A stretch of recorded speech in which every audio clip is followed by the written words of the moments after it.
रायडी प्रखंड के SS+2 उच्च विद्यालय की शिक्षिका पुष्पा माला टोप्पो के सेवानिवृत्त होने पर शनिवार को स्कूल परिसर में विदाई समारोह का आयोजन किया गया। रंगारंग सांस्कृतिक कार्यक्रम व उपहार देकर शिक्षिका की विदाई दी गई। मौके पर मुखिया किरण बिलुंग, हिमांशु कुमार गुप्ता, विनीत लाल, अशरफ राय लालो, रंथू देवी, डॉक्टर कृष्ण कुमार, आकाश सिंह, सुषमा कुजूर, स्मिता एक्का, नीलम खाका, वीना कुमारी, सानू कुमार, उत्तम कुमार मुखर्जी, पूनम किरकिट्टा, सरोजनी तिर्की, ज्योति तिर्की, इम्तियाज अंसारी, समीर फ्रांसिस कुजूर, काजल एक्का, उत्तम लकड़ा, परवीन कुमार, रोशन सहित विद्यार्थी मौजूद थे। आज जिनको हम विदाई दे रहे हैं उनके साथ मेरा 14 वर्षों का सफ़र रहा है, संभवतः ज़्यादा भी। इन वर्षों में मैडम का जो मूल्यांकन मैंने किया है उस आधार पर मैं यह कह सकता हूं कि एक आदर्श शिक्षिका की कसौटी पर अगर कोई खरा उतरे तो पुष्पा मैडम है। She is an ideal teacher. जैसे आदर्श शिक्षक हम डॉक्टर एस राधाकृष्णन को मानते हैं, उसी श्रेणी में पुष्पा मैडम को रखना चाहूँगा। इन वर्षों में मैडम ने जो अनुशासन, कर्तव्यनिष्ठा, समर्पण, स्नेह का भाव, सहयोग का भाव दिया है, यह उत्कृष्ट कोटि का है।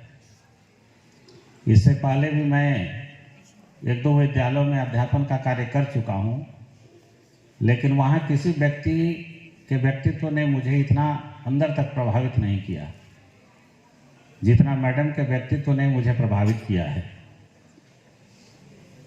और बकौल आप लोगों के अनुसार विद्यालय आज जिस ऊंचाई पर है उसमें बहुत बड़ा योगदान पुष्पा मैडम का है। पुष्पा मैडम के कुशल नेतृत्व में ही टीम वर्क के द्वारा हम यहाँ तक पहुँच पाए हैं। हमेशा मैडम का निर्देशन मिला, हमेशा कार्य करने की रणनीति बनी, चाहे वो मैट्रिक का एग्जामिनेशन हो, इंटरमीडिएट का एग्जामिनेशन हो, बच्चों का रजिस्ट्रेशन कार्य कंप्लीट करना हो, डीओ ऑफिस को रिपोर्ट्स भेजना हो, पीटीएम कराना हो, मैं नहीं रहता था तो विद्यालय को चलाने की जिम्मेदारी हो, मैडम ने बखूबी निभाया। मुझे वो कोई दिन याद नहीं जब मैडम से मुझे शिकवा हुआ हो, गिला हुआ हो। हरदम मैडम मेरी कसौटी पर खरा उतरी हैं। इस प्रकार मैं कह सकता हूं कि आज विद्यालय जहां है वहां पुष्पा मैडम का बहुत बड़ा योगदान है और मैडम सेवानिवृत्त हो रही है, ये मेरे लिए बहुत बड़ी व्यक्तिगत क्षति है।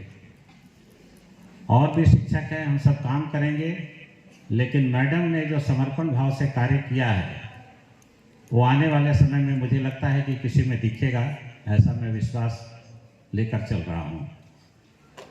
मैडम ने अनुशासन की जो गहरी लकीर खींची है उसे हम सभी अपनाएंगे। नौकरी सभी करते हैं, लेकिन समर्पण भाव से, डिवोशन से नौकरी करना यह बहुत कम लोगों में पाया जाता है।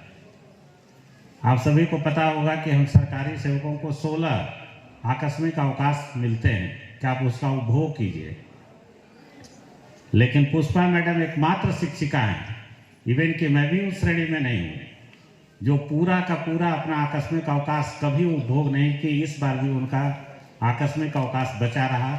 यह हम लोगों के लिए बहुत बड़ा प्रेरणा का स्रोत है।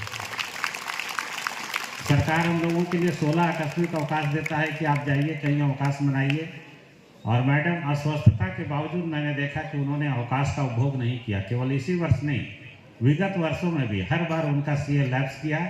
यह हम लोगों के लिए प्रेरणा का स्रोत है।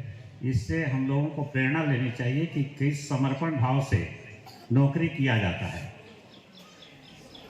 आज के बाद मैडम जीवन के अगले पड़ाव में जा रही हैं। मैडम दीर्घायु हों, आनंदित हों, ईश्वर उनको सदा स्वस्थ रखे और जीवन के अगले पड़ाव में वो समाज के लिए, समुदाय के लिए अपना अधिकतम योगदान दे सके।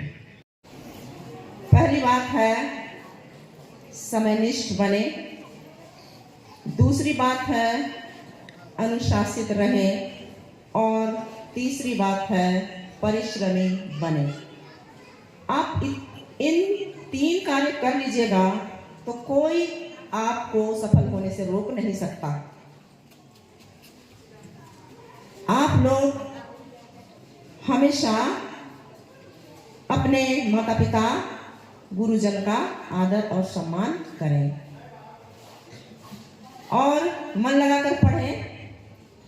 जितने भी 10 और 12 के छात्र छात्राएं हैं उन्हें मैं शुभकामना देना चाहती हूँ कि वे आगामी परीक्षा में अच्छा रिजल्ट लाएं, 100% विद्यालय का रिजल्ट हो। मेरा आशीर्वाद आप लोगों के साथ है।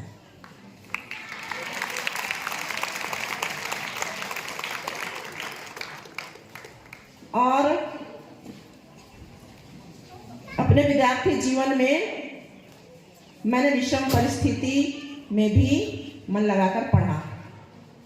आप लोगों को भी सब सुविधाएं दी जा रही हैं, तो आप लोग भी मन लगाकर पढ़िए ताकि विद्यालय का नाम रोशन कीजिए, घर, परिवार, गांव और देश का भी नाम रोशन कीजिए। अच्छा और जिम्मेदार नागरिक आप बनिए, इससे सबको फायदा है। आपका जीवन भी अच्छा होगा। घर से स्टार्ट कीजिए और घर शिक्षित और अनुशासित होगा तो गांव भी, देश भी वैसा ही बनेगा, क्योंकि आप देश के कर्णधार हैं। इसलिए आप लोग मेरी बातों को ध्यान दीजिएगा और विषम परिस्थिति, दुर्गम परिस्थिति में भी आप पढ़ाई ना छोड़ें, रेगुलर रहें।